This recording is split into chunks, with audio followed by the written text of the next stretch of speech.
Deep within the depths of Torazora, Pixller is hard at work within his personal inner sanctuary. His special place. His lab. From wall to wall, he has racks of glowing potion vials, anti-grav boosters, healing serums, etc. In the center, he has his main containment vat, housing the base sample of his greatest technological creation, the Glyphic Organic Operator, or GOO for short. There are various insectoid robots securing about, some crawling on the wall, plugging and unplugging wires. Some V-bots pick up vials of goo and place them where they need to go. On the far right wall in his beetle drone's roosting shelf, small beetle-shaped drones with segmented carapaces, tiny antenna-like sensors, and iridescent panels chip, chirp, and buzz hanging on the shelf while they charge. Sparks flicker and fly from a corner of the room, where Pixller is toiling away at his workbench tinker station, face covered by the hood of his black tech jacket with glowing cyad and purple circuitry patterns that doubles as a welding helmet and witch hat. In one hand, he has an arcane welding pen and is tinkering with one of his drones. He raises the other hand, snaps his fingers, and the bug butts start dropping various vials in a medium-sized personal cauldron. Occasionally, one of his bug bots will stop in front of his face, carrying a vial, and he will nod or shake his head. Then back to welding. His cauldron is bubbling, brewing with something. Another set of beetle bots are flying around his room, packing items into a large overnight bag. A cute little albino snake crawls out of his jacket and wraps around his wrist. Pixller takes a finger, then lightly rubs him affectionately. Noodle, bracelet mode. His familiar immediately changes into a spiral coil bracelet, wrapping around his wrist. From the hallway, Unica knocks on his door as she comes waltzing into his room. Knock, knock. Yo, Pix. You good in here? But Pixller doesn't respond. He doesn't even acknowledge her existence. Hell, he doesn't even see her. He's too focused on whatever he's working on. He looks up for a moment, but only to check the levels from one of his holographic interface screens for whatever he's brewing. He rolls over in his chair to his spell rack, studies the items on the shelf, grabs a tiny vial, nods, then rolls back over to the cauldron, drips just a tiny bit in, and the concoction turns red with a black outline. He takes a ladle and pours it into a vial. Finally, it's ready. Unica waves a hand over his eyes. Hello? Huh? Oh. It's you. What do you want, Unica? He rolls his eyes as he turns his back to her. He waves the drones away from his overnight bag and begins putting stuff in it himself. Rude. I came in here to check on you. You've been acting weird since the Yuri thing. He stops packing for a moment. He stands there very still for what feels like minutes, then slowly turns his head to look at her for a moment. Weird, huh? Are you fucking kidding me right now? I will ask you again. What do you want? Unica rolls her eyes at him. I can't check on my coven mate? Nope. I'm not gonna mince my words here. I just have nothing to say to you. Excuse me? For what reason would you have to be mad at me? You're kidding, right? I cannot believe you did that. How could you do that to him? Are you seriously still mad about that? The way I see it, you're the one in the wrong here. You should have just dropped that reject back in grade school. Pixller immediately freezes as he turns his whole body to face her, locking piercing eye contact with her, as his voice deepens with a strong sense of reserved aggression. I am sick. Sick and fucking tired of you and this stupid fucking coven. Y'all are just a bunch of stuck-up, snobby nepo babies who think that you're better than everyone else because your stupid families are all rich and magically elite. Pixller slams his fist on his workbench. And I am sick of it. I wouldn't even have told that damn lie in the first place if you had just let him join when I asked. Stop trying to put this on me. This is your fault. You never fucking liked him. Never. You were always mean to him, and hey, I tried. I tried to just chalk it up to jeering, but no. He glares at her with such intensity, something deeper in his face, then turns back to his bag, and he continues to pack. And now? Now I might have just lost the only real friend I ever had. Unica, mildly stunned by his tone, takes a step back as she takes a moment to steady herself. Her eyes gazes over to his bag. What are you even doing here anyway? Well, you seem to think that you know everything. Figure it out. He's going after Yuri. Obviously. Astoria emerges from the shadows into the room. Unica jumps back, startled. Astoria, I told you, you gotta stop doing that, girl. Astoria just stares at Unica with her normal, glossy, deadpan stare, when Unica fully registers what she just said. You cannot be for real. You're serious? He's serious? And you're overreacting. Like always. Thank you. You cannot seriously expect me to believe you're planning on following that idiot into the enchanted forest? Do not call my best friend an idiot. If anyone is the idiot, it's you. What is all the racket going on in here? Pepe and I are trying to sleep. Apparently, Pixller is going after Yuri. Why? Why? Did you really just ask me why? What is wrong with you people? You know what? You guys might not care about him, but I do. Yuri has always had my back. More than I can say for you fake-ass fuckers. How are we fake? All y'all ever did was talk shit about him behind his back. Try to use the poor guy. He's been through enough. Pixller looks at his hands shaking. And I'm no better. Because I let you.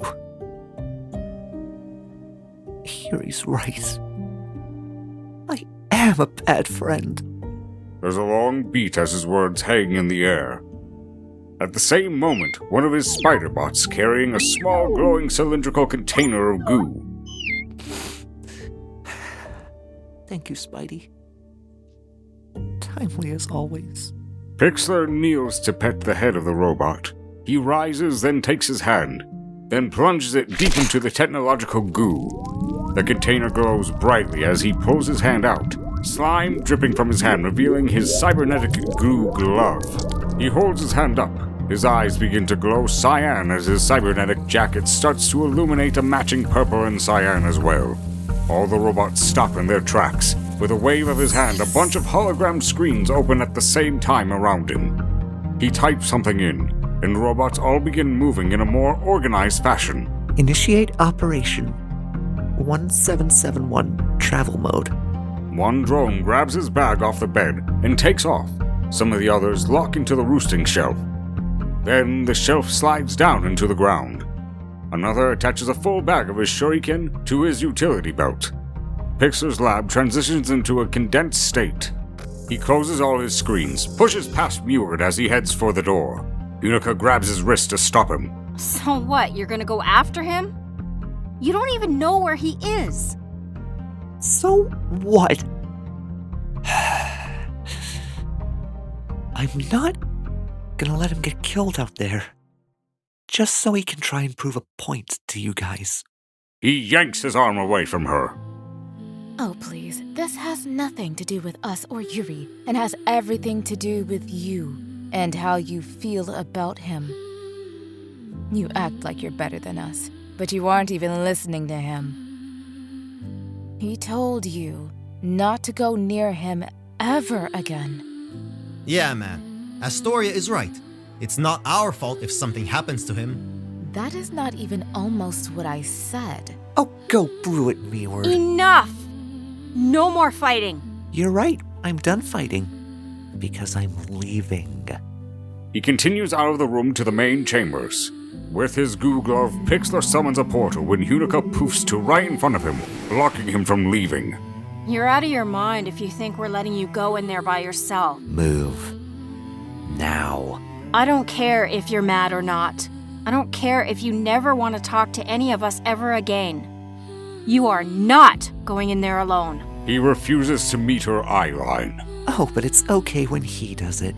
Please, get out of my way. Let me come. You need backup, and you know it. I can take care of myself. Now move. Please. If something happened to you because of me, I'd never forgive myself.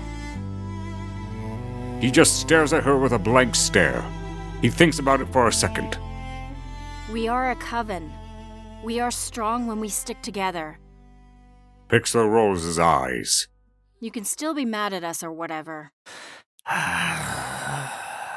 Fine, fine, fine. But hear me, and hear me good.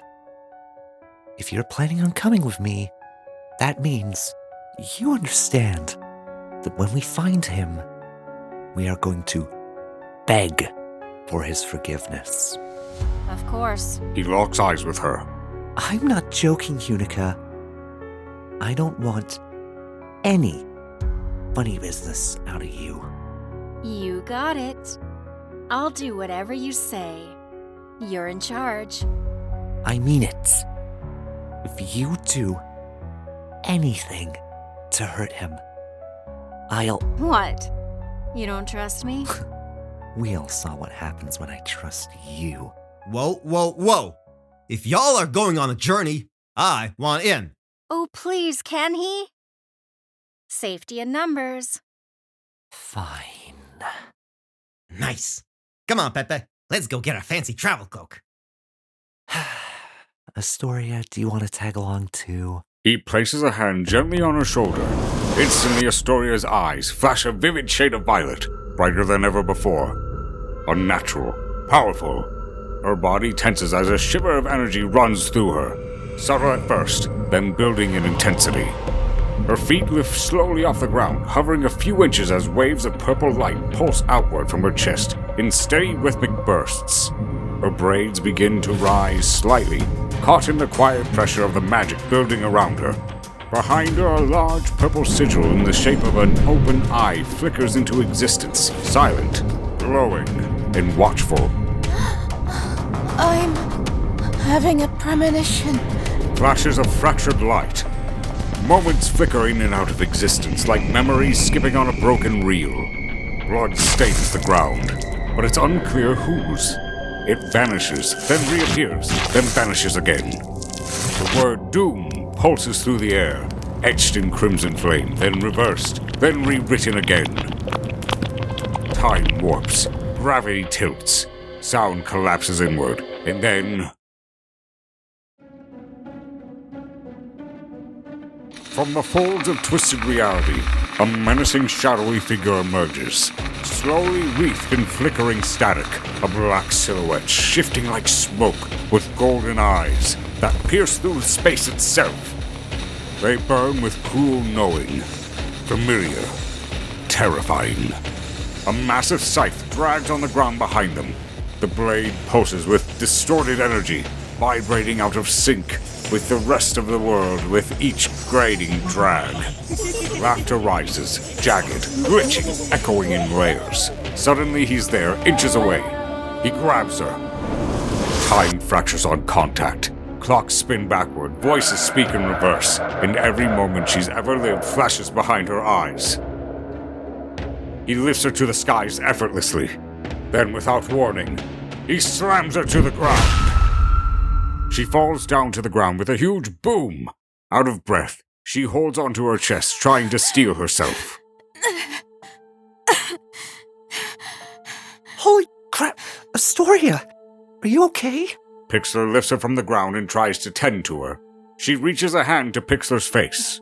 Please, don't chase after him. What? What did you see? Terrible, unspeakable things. Darkness. Evil, destructive, distorted power. Like nothing I've ever seen. She holds her head as she tries to stand. Pixller helps her up to her feet, holding onto her waist so she won't fall. Pixller, I know how you feel, but you can't go on this mission. Chasing Yuri will only lead to your doom. I'm sorry, but doom will befall anyone who chases Yuri.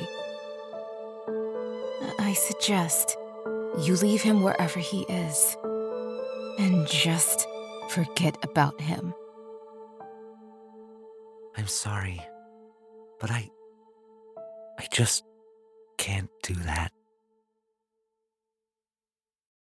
Well, are you coming? Or not? On second thought, I think Pep and I will sit this one out. Someone has to stay and make sure Astoria is okay? Alright, good. Pixller rolls his eyes and gestures to Hunica to go into the portal. They both step into the portal. Good luck. You're gonna need it. Pixller and Hunica materialize inside what appears to be some kind of jet hangar. But there is no jet. Hunica looks around. What in the... Pix, what is this? Pixller ignores her as he sticks out his gloved hand, opening a bunch of screens again. He presses a few buttons, and a cyan circle appears on the ground under him. Then a red X also appears on the ground a few feet behind. Get on the X. Pix, what is this place? Get on the X, or I will fucking leave without you. Ugh, fine. When she stands on the X, Pixller snaps his fingers, and all the screens disappear from view. The red X turns into a red circle, and Hunica immediately falls through the hole. Pixler's eyes narrows, raises his hand up in the air, and the ground begins to shake. The paneling on the ground begins to light up with the same purple and cyan cybernetic glow, as the floor transforms and shifts as this massive all-terrain tank vessel begins to emerge slowly. It resembles a colossal round biomechanical beetle, a sleek, low-slung vessel clad in segmented armor that ripples with glowing cyan glyphs and rune circuit lines. With a wide domed carapace with angular plating, like a ritual sigil cast in metal, flanked by articulated legs. The roof opens up as this beast of a mothership's legs begin to change into flight mode. Pixller puts his hand over his head. Begin liftoff. The tank slowly propels itself up into the air, out of the hangar as it goes higher and higher into the sky. Pixller stands atop of this massive ship, staring off into the distance, his purple hair flowing in the wind dramatically. Swarm. A bunch of little hatches open around the tank, and suddenly, an ungodly swarm of beetle drones blanket the skies, hundreds upon thousands of them all flying around. Pixller takes out the potion his robots brewed for him, pours it on his glove. It turns red. Immediately, all the drones turn red as well, and set off towards the forest. Pixller drops down into the tank and lands directly in the driver's seat, grabbing the controls and immediately stepping on the gas. The tank takes off following the swarm. Hang on, princess. And remember, keep your arms and legs inside the ride at all times.